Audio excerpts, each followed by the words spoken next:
It began as an urban legend, whispered by night shift nurses and 911 operators. They called it deadline calls, a phone that rings long after the person on the other end has died. Most people thought it was a joke, just another ghost story to pass the time while the world sleeps. But over the years, the reports kept coming, and they weren't from conspiracy forums or horror writers. They came from nurses, paramedics, dispatchers, and police officers. People trained to deal in facts, people who don't scare easily. And every one of them said the same thing. The phone rang. I answered it, and I heard a voice that shouldn't exist. It was 2003 when it first became more than a rumor. A nurse named Caroline Foster was working the night shift at St. Luke's Hospital in Indiana. She was tired, drinking cold coffee, charting vital signs of patients who were too weak to speak. At 3:12 a.m., the phone at the nurse's station rang. She answered the way she always did. "St. Luke's Medical, how may I direct your call?" There was a pause. Then a woman's voice, weak, trembling, whispered, Is it nighttime there?" Caroline frowned.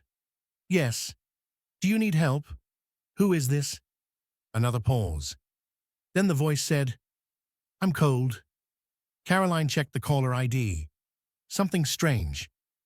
The call was coming from a patient's room, room 402, but room 402 was empty. The patient in that room, Eleanor Hayes, had died 3 hours earlier. Caroline froze. She whispered into the phone, "Who is this?" The voice on the line began to cry, and through sobs, it whispered, "Why can't I wake up?" The line went dead. Caroline reported it. The hospital dismissed it. They said the call system must have glitched.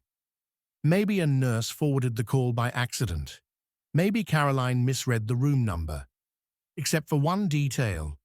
Phone records showed the call really did come from room 402, 3 hours after Eleanor Hayes was pronounced dead, and the phone in room 402 was unplugged. You could ignore one story. You could call it a mistake. But then it happened again, and again, all across the country.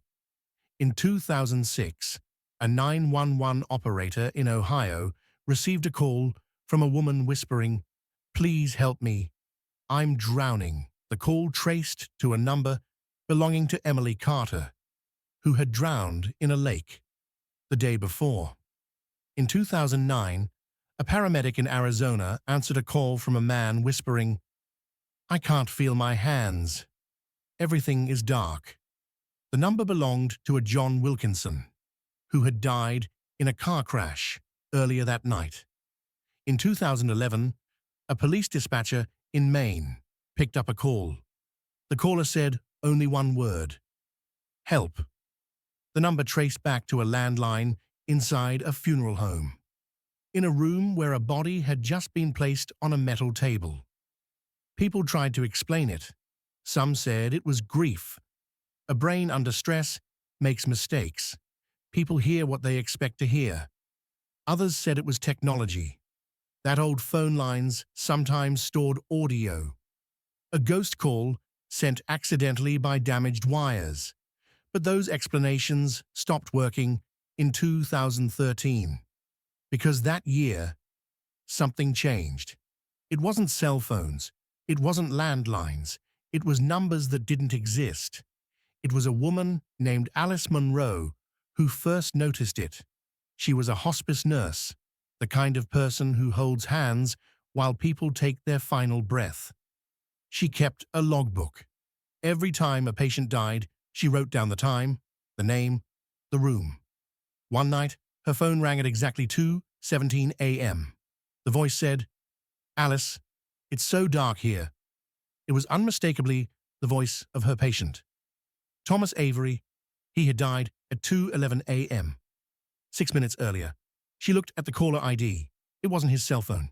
It was a number she didn't recognize. No area code. Just 000 000-0000. She answered in a whisper. Thomas? Do you know where you are? Soft breathing on the line.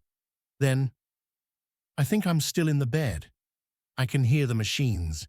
But Alice, no one is here. Alice, am I dead? She didn't know what to say. Before she could answer, the call ended. She tried to call the number back. This number is not in service, the machine said. Word spread quietly between nurses, police, emergency dispatchers. That same empty number kept showing up.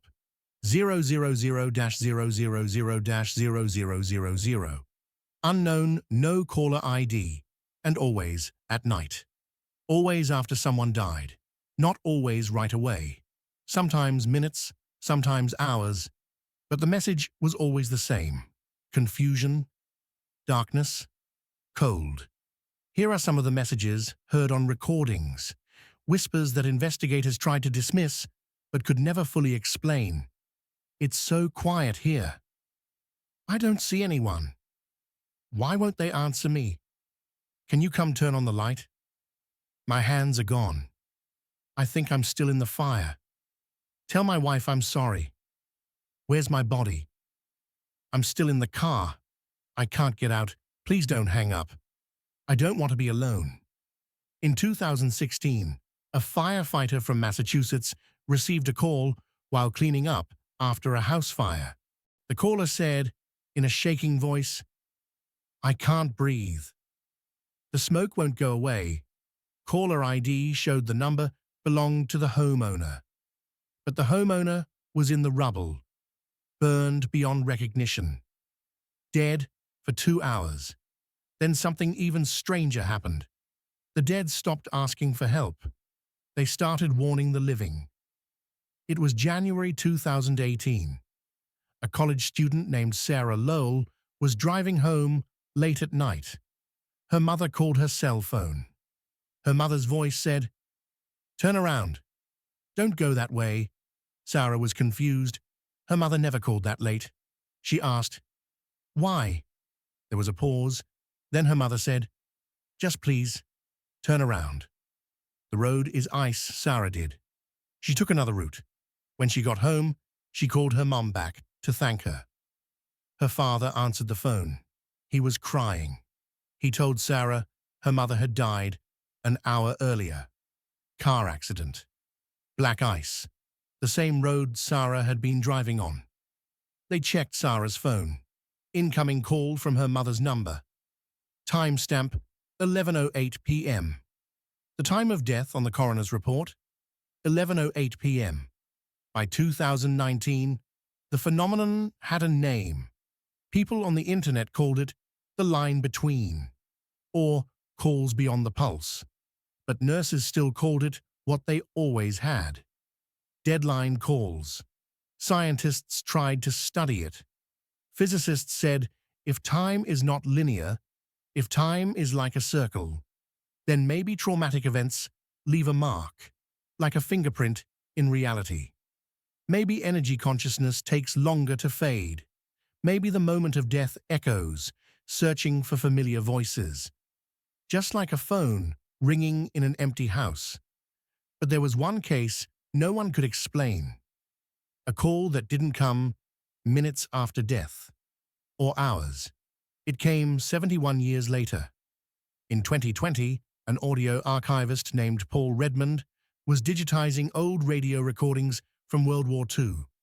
He found an unlabeled reel of magnetic tape. He played it. Static crackling. Then, a voice, a soldier's voice. "Operator, operator, can you hear me? We're trapped. Coordinates." The voice dissolved into static.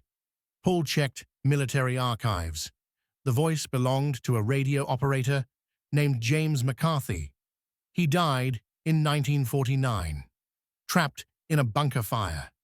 But the tape, it was manufactured in 1983, 34 years after his death. And the recorder it was found in? Built in 1997. So what was the voice doing there? How did it get recorded? The last seconds of the tape have never been released publicly, but Paul described what he heard. He said the voice changes. It becomes calm and says, "If someone is listening, I don't think I'm supposed to be here." Then, "Tell my wife I waited. Tell her I still remember the snow." Then one final sentence, soft, barely a whisper. "Please, don't hang up." There are thousands of stories now, calls from phones that were destroyed years ago, voicemails left by people who died before they hit send, caller IDs displaying names of the deceased. Some people stopped answering late-night calls. Others started leaving phones next to the beds of dying loved ones, just in case. Hospitals quietly rewrote their policies. Some now disconnect landlines the moment a patient is declared dead. Others remove phones from rooms entirely. But it doesn't matter, because the calls keep coming. So if your phone ever rings in the middle of the night, and the number reads unknown, or no caller ID, or all zeros, and when you answer, you hear nothing for a moment except soft breathing, or crackling fire, or distant water, and then a voice says, "Hello? Is someone there? I can't see." Whatever you do, don't say, "Who is this?" because they might answer, and they might say your name.